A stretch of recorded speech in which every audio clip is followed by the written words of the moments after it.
Hello everyone, this is Bhupendra and welcome you in your class 6. Today chapter number is 12 and chapter name is Ratio and Proportion. Ratio और proportion का ये पहला video और ये complete video भी होगा। ठीक है, इस वीडियो को देखकर आप आगे के सारे क्वेश्चंस और सारी एक्सरसाइज कर लोगे। हालांकि बहुत ज़्यादा कुछ नहीं है रेशियो प्रोपोर्शन में, लेकिन जो भी कुछ है आपके इस चैप्टर में वो हम आज सीख लेंगे और पढ़ लेंगे। ठीक है, तो पहले जानते हैं कि रेशियो होता क्या है। रेशियो मीन्स एक्चुअली दो चीज़ों की क्वांटिटी शो करना, या कह सकते हैं कि किन्हीं दो चीज़ों में हम कंपेरिजन शो करते हैं, उसको हम रेशियो बताते हैं। ठीक है, कि उसका इससे कितना रेशियो है। ठीक, अब रेशियो का जो साइन है वो हम इस टाइप से लगाते हैं, जो आपको दिख रहा होगा, ये है आपका रेशियो का साइन। ठीक है, जैसे अगर हम बोलें कि 3:4, तो इसका मतलब होता है हम इसको ऐसे लिखेंगे 3:4। ये होता है 3:4 लिखने का तरीका। ठीक है, ऐसी कोई भी नंबर कुछ भी लिख सकते हैं, इसमें ये 3 और 4 एक दूसरे का रेशियो शो करते हैं, मतलब एक दूसरे की क्वांटिटी या एक दूसरे की तुलना शो कर रहे हैं। ठीक है, अब नेक्स्ट अगर हम बात करें, जैसे अच्छे से रेशियो के बारे में अगर देखें तो आपकी क्लास में टोटल 40 बच्चे हैं। ठीक है, टोटल 40 बच्चे हैं। अगर इस 40 बच्चों में हम बताएं कि गर्ल्स कितनी हैं और बॉयज़ कितनी हैं, तो इन गर्ल्स और बॉयज़ का जो नंबर होगा वो इसका रेशियो कहलाएगा। जैसे हमने मान लिया कि आपकी क्लास में गर्ल्स जो हैं वो 25 हैं। ठीक है, और बॉयज़ जो हैं वो 15 हैं।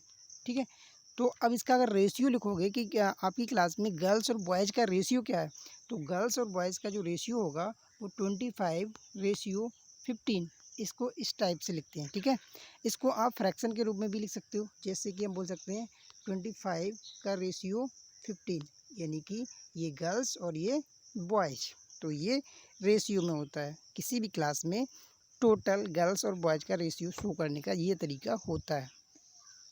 अब अगर बात करें टोटल नंबर ऑफ़ स्टूडेंट्स में गर्ल्स का रेशियो क्या होगा, तो इसका मतलब ये होता है कि टोटल नंबर ऑफ़ स्टूडेंट्स आपके कितने हैं 40। ठीक है, और गर्ल्स का अगर रेशियो बनाएंगे टोटल नंबर ऑफ़ स्टूडेंट्स से, तो आपके पास जो गर्ल्स थी वो 25 और टोटल नंबर ऑफ़ जो स्टूडेंट्स हैं वो कितने 40, उनको नीचे लिख लेंगे 40। ठीक है, ऐसे ही अगर बॉयज़ का हम ratio total number of students में निकालेंगे, तो बॉयज़ हमारे पास थे 15 और टोटल नंबर ऑफ़ जो स्टूडेंट्स हैं वो है हमारे पास 40। तो इसका रेशियो हो जाएगा 15/40, या फिर इसको लिखने का तरीका 15:40 इस तरह से भी लिख सकते हैं। ठीक है, अब दूसरा तरीका ये, एक तो ये हो गया, दूसरा इसको हम सिंपलेस्ट वे में भी लिख सकते हैं। जैसे कि आपको हमने बताया कि गर्ल्स और बॉयज़ का जो रेशियो आपका बन रहा है वो है आपका 25:50। ठीक है, 25:15। अब इसको इस टाइप से जब हम लिखते हैं ना फ्रैक्शन के रूप में 25/15, इसको सिंपलेस्ट वे में भी लिख सकते हैं। ठीक है, कैसे, देखो ये 5 से दोनों कैंसिल हो जाएंगे, तो 5 3 होता है हमारा 15 और 5 5 होता है 25। तो ये जो हमारा लिखा हुआ है ना 25:15, इसकी जगह पे हम 5:3 भी लिख सकते हैं। ठीक है, ये सेम बात है। ठीक है, ये वाला इसको शो करता है और इसी को हम बोलते हैं इक्विवेलेंट। ठीक है, 25/15 इक्विवेलेंट है 5:3 के, तो ये होता है इक्विवेलेंट। चलिए ठीक है, पढ़ते हैं आगे इक्विवेलेंट रेशियो के बारे में। आगे हमारे पास कुछ एग्जाम्पल्स दिए हैं इक्विवेलेंट रेशियो के। देखिए उन रेशियो में कैसा क्या होता है। जैसे पहला आपका एक फ्रैक्शन दिया हुआ है 3/4 का, इक्वल करके 12/16 लिखा हुआ है, तो क्या ये इक्विवेलेंट रेशियो है? हाँ जी बिल्कुल है। हालांकि आपको देखने में नंबर्स जरूर अलग अलग लग रहे होंगे, लेकिन ये इक्विवेलेंट है, मतलब कि इनकी जो वैल्यू है वो सेम ही है। कैसे? इक्यू मतलब इक्वल, वैल्यू वैलेंट मतलब वैल्यू, इक्वल वैल्यू वाले जो नंबर्स होते हैं वो इक्विवेलेंट नंबर बोले जाते हैं। अब देखो 3/4, क्या ये 12/16 3/4 की इक्वल होगा? तो देखने में आपको लग रहा है, लेकिन फिर अगर हम इसको सिंपलिस्ट करेंगे तो ये 3/4 ही आ जाएगा। ये अगर हम कैंसिल करें 4 से, तो 4 3 जा 12 होता है और यहाँ 4 4 जा 16 होता है। तो देखो अगर हमने 12/16 को सिंपल करके लिखा तो वो हमारे पास आ गया 3/4, है ना सेम। तो इस तरह से हम बता सकते हैं कि जिसकी वैल्यू सेम होती हैं दो फ्रैक्शंस की, वो इक्विवेलेंट फ्रैक्शंस, इक्विवेलेंट रेशियो वाले नंबर्स बोले जाते हैं। तो ये 3/4 इज इक्वल टू 3/4, तो दिस इज इक्विवेलेंट। नेक्स्ट इसी तरह से आपके क्वेश्चंस जो आएंगे एक्सरसाइज में वो किस टाइप से आएंगे, वो भी इस टाइप से आएंगे। जैसे आपके पास एक तरफ लिखा होगा एक फ्रैक्शंस और दूसरी तरफ इनकम्प्लीट फ्रैक्शन होगी, तो आपको दिया होगा कि इसको कंप्लीट कीजिए। तो कंप्लीट करने के लिए हमें क्या करना होगा, हमें करना होगा कि जो ये वाली फ्रैक्शन आपको दी हुई है ना, इसके अकॉर्डिंग ही ये वाली फ्रैक्शन आप चेक करोगे। तो इसमें या तो आपका न्यूमरेटर दिया होता है या डिनोमिनेटर दिया होता है, ताकि हम उसका पता लगा सकें कि इसमें क्या हो रहा है, मल्टीप्लाई या डिवाइड किस तरह से। देखो अब यहाँ 3 से इसका डिनोमिनेटर अगर हम चेक करें तो 3 से 9 हो गया, ठीक है। तो इसका मतलब ये हुआ कि 3 से 9 हुआ तो डिवाइड तो हुआ नहीं होगा, क्योंकि डिवाइड होता है तो नंबर छोटा हो जाता है, तो ये मल्टीप्लाई हुआ होगा, ठीक है, तभी ये बड़ा नंबर बन रहा है। तो मल्टीप्लाई कितने से हुआ होगा, तो हम देखते हैं कि 3 की टेबल में 9 कहाँ पे आ रहा है, तो 3 की टेबल में 9, 3 जा 9 होता है, ठीक है। तो इसका मतलब ये हुआ कि इसकी मल्टीप्लाई 3 से कराई गई है, तभी तो 3 जा 9 होगा। तो इक्विवेलेंट का ये रूल्स होता है कि अगर आप नीचे डिनोमिनेटर में जितने से मल्टीप्लाई कर रहे हो, तो इक्विवेलेंट बनाने के लिए उतना ही आपको न्यूमरेटर में सेम वही काम करना होता है। डिवाइड करोगे तो डिवाइड, मल्टीप्लाई करोगे तो मल्टीप्लाई कराना होता है। यानी कि अगर हमने नीचे 3 से मल्टीप्लाई कराई है, तो अगर इक्विवेलेंट बनाना है इसका, तो ऊपर भी हमको न्यूमरेटर में भी 3 से मल्टीप्लाई करानी होगी। तो 5 3 जा कितना हो जाता है, 5 3 जा होता है 15। तो इस बॉक्स में जो आएगी वैल्यू वो आ जाएगी हमारी 15। यानी कि हम कह सकते हैं कि 5/3 का जो इक्विवेलेंट फ्रैक्शन होगी वो 15/9 होगी, ठीक है ना। अब आप चाहो तो इसे चेक करके भी देख सकते हो कि क्या ये इक्विवेलेंट है। तो ये 3 से आप डिवाइड भी करा सकते हो, दोनों ऊपर जो डिनोमिनेटर न्यूमरेटर है ये 3 से डिवाइड हो जाएंगे। तो कैसे, 3 3 जा होता है 9, तो और 3 5 जा 15, तो आ गया ना 5/3। यहाँ भी 5/3 है और यहाँ भी 5/3 है, तो दिस इज सेम है, ठीक है। तो इस तरह से आपके एक्सरसाइज के क्वेश्चन होंगे जो आप ईजिली आराम से कर सकते हो। नेक्स्ट एक और एग्जाम्पल हमारे पास दिया हुआ है, जो लिखा है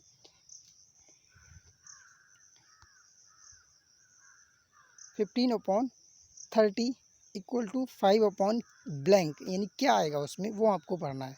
तो जैसे भी आपने आपको बताया कि 15 से 5 हो रहा है, तो इसका मतलब है कि ये डिवाइड होता होगा, ठीक है, किसी न किसी नंबर से, तभी तो ये कम यानी कि पहले वाले नंबर से छोटा नंबर हुआ है।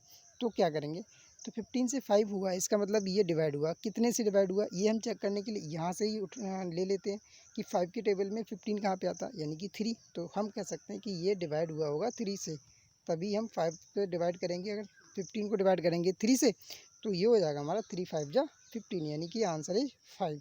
इसी तरह से इस 30 को भी उतने से ही डिवाइड करना होगा, कितने से, जितने से ऊपर किया है। तो ऊपर कितने से किया, न्यूमरेटर में 3 से डिवाइड किया, तो 30 को भी हम क्या करेंगे, 3 से डिवाइड करेंगे। तो अगर 30 को हम 3 से डिवाइड कर रहे हैं, 30 डिवाइड बाई 3, तो कितना आएगा हमारा आंसर, 3 10 जा 30 होता है। तो हमारा जो आंसर यहाँ पे आएगा वो आएगा 10। तो ये आपकी इक्विवेलेंट फ्रैक्शन हो गई। तो इस तरह से आपका ऊपर या डिनोमिनेटर न्यूमरेटर में या तो मल्टीप्लिकेशन होगा या फिर आपका डिवाइड होगा। तो इन दोनों में से कोई भी हो, आप वही ऑपरेशन करोगे और आपका आंसर हो जाएगा। तो इस तरह से आप एक्सरसाइज के सारे क्वेश्चन सॉल्व कर पाओगे और इसी तरह से क्वेश्चन बनेंगे भी। साथ साथ में इस तरह के भी क्वेश्चन आपको बन सकते हैं कि इसके इक्विवेलेंट फ्रैक्शन बताइए।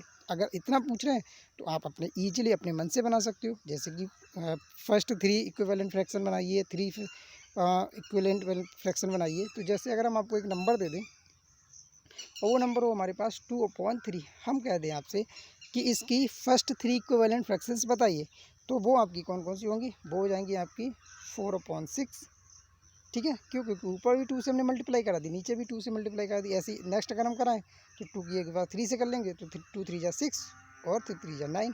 तो ये 2 इक्विवेलेंट हो गई इसकी। रेशियो फ्रैक्शन बहुत ज़्यादा अंतर नहीं है, दोनों एक दूसरे के अकॉर्डिंग ही काम करते हैं। और ये वाले जो चीज़ें हम आपको आज बता रहे हैं वो आप फ्रैक्शंस वाले चैप्टर में भी पढ़ चुके होंगे ऑलरेडी, है ना। तो ये रेशियो भी उसी से मिलकर बनता है। रेशियो में सिर्फ इसका साइन इस तरह से शो करते हैं, वो रेशियो बताया जाता है, ठीक है। तो 5/3 का अगर रेशियो में लिखोगे तो 5/3, बात दोनों की सेम ही है, ठीक है, देयर इज नो डिफरेंस। ये रेशियो में बोला जाएगा, ये आपका फ्रैक्शन में बोला जाएगा। और इक्विवेलेंट का मतलब भी वही होता है, जो आपका इक्विवेलेंट फ्रैक्शन में चल रहा था वही आपका इक्विवेलेंट रेशियो में चल रहा है, तो है ना सेम ही। तो इस टाइप के क्वेश्चंस आपके जो एग्जाम एक्सरसाइज में आएंगे वो आप इक्विवेलेंट के अकॉर्डिंग कर लोगे। अगर मल्टीप्लाई हो रहा तो मल्टीप्लाई से और डिवाइड हो रहा तो डिवाइड से। अब बात करते हैं प्रोपोर्शन की। तो ये तो रहा हमारा रेशियो के बारे में।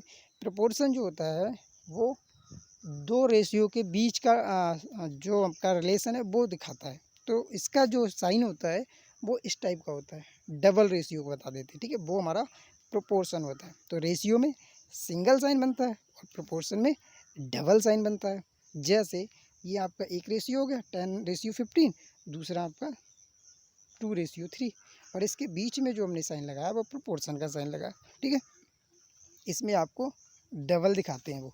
तो अब क्या करना है, हमें चेक करना कि क्या ये एक दूसरे के प्रोपोर्शन है या नहीं। इसमें दो रेशियो को शो करना होता है कि एक दूसरे के प्रोपोर्शन है। प्रोपोर्शन का मतलब एक दूसरे के इक्विवेलेंट है या नहीं है, ठीक है। तो वो प्रोपोर्शन कहलाता है आपका। तो अब चेक करते हैं। देखो हमारे पास एक रेशियो जो है वो 10:15 है। तो 10:15 को अगर हम चाहें तो सिंपलेस्ट भी कर सकते हैं। कैसे, देखो 5 से अगर करोगे तो 5 2 जा 10 और 5 3 जा 15। तो ये जो आया आपका 2:3 आया, और यहाँ जो 2:3 है अगला वाला भी आपका 2:3 है।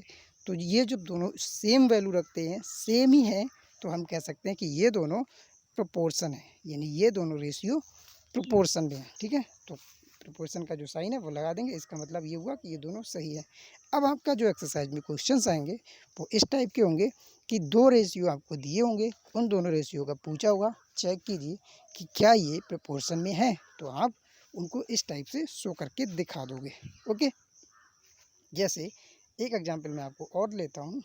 आपके पास एक एग्जांपल है 2:5 प्रोपोर्शन। प्रोपोर्शन में आप यहाँ पे लिख लेंगे 20, इसके साथ में आपका 100 करते हैं, ठीक है। तो क्या ये प्रोपोर्शन में है, तो चेक करके देखते हैं। ये तो इजीली सिंपलेस्ट फॉर्म में है ही। इस साइड वाला देखते हैं, तो हम सिंपल करेंगे 20/100 को, ठीक है। तो यहाँ से एक जीरो से जीरो कैंसिल हो गया, 2 1 जा 2, 2 5 जा 10। तो यहाँ पे जो आपकी वैल्यू आ रही है वो 1:5 की आ रही है सिंपल करने के बाद में। और यहाँ जो आपका प्रोपोर्शन था वो रेशियो था वो 2:5 का था। यानी कि हमारा नीचे डिनोमिनेटर सेम है लेकिन न्यूमरेटर चेंज है। तो इसका मतलब ये हो गया कि ये दोनों जो है वो प्रोपोर्शन में नहीं होंगे। तो इस तरह से आपको चेक करने को आए तो आप चेक करके भी बता सकते हो कि कौन से रेशियो आपके प्रोपोर्शन में है और कौन से नहीं है। अगर यहाँ पे दोनों वैल्यू सेम आती तो हम कह सकते थे कि वो प्रोपोर्शन में थे, जैसे कि यहाँ पे आपने नीचे देखा। और यहाँ पे सेम नहीं आया तो ये प्रोपोर्शन में नहीं थे, ठीक है। आगे देखते हैं एक नया और यूनिटरी मेथड। तो यूनिटरी मेथड अब आके आपको इस चैप्टर में और होगा, तो उसके लिए भी देखते हैं क्या है। ये हमारा है एक यूनिटरी मेथड। यूनिटरी मेथड क्या होता है, इसमें आप कोई भी नंबर या कोई भी चीज़ दी होती है उसको हम पहले एक यूनिट में निकालते हैं। एक यूनिट में कैसे, जैसे आपको दर्जन सुना होगा आपने, डजन। डजन में कितने होते हैं, टोटल 12 होते हैं। तो उसका हम पहले एक यूनिट निकाल लेंगे। जैसे कभी कॉस्ट आपकी दी होती है कि 1 dozen bananas cost is 30 rupees. तो तो आपकी जो एक बनाना की कॉस्ट होगी वो कितनी होगी, तो उसको आप जो 1 करके निकालते हो तो वो आपका मेथड बताता है कि ये यूनिटरी मेथड है, ठीक है। यहाँ भी आपको कुछ ऐसे ही क्वेश्चंस मिलेंगे देखने को आपकी अपनी एक्सरसाइज में किस टाइप से, जैसा आपके सामने दिया हुआ है। Cost of 3 books is 300 rupees, ठीक है। तो जो कॉस्ट आपकी होगी 8 बुक्स की वो कितनी होगी वो आपको फाइंड आउट करनी है। तो हम इसको कैसे करेंगे, इसको करने के लिए वही यूनिटरी मेथड यूज करेंगे। हमने बताया ना, इसमें सबसे पहले जो भी आपको दिया हुआ होता है उसको एक यूनिट में निकालते हैं।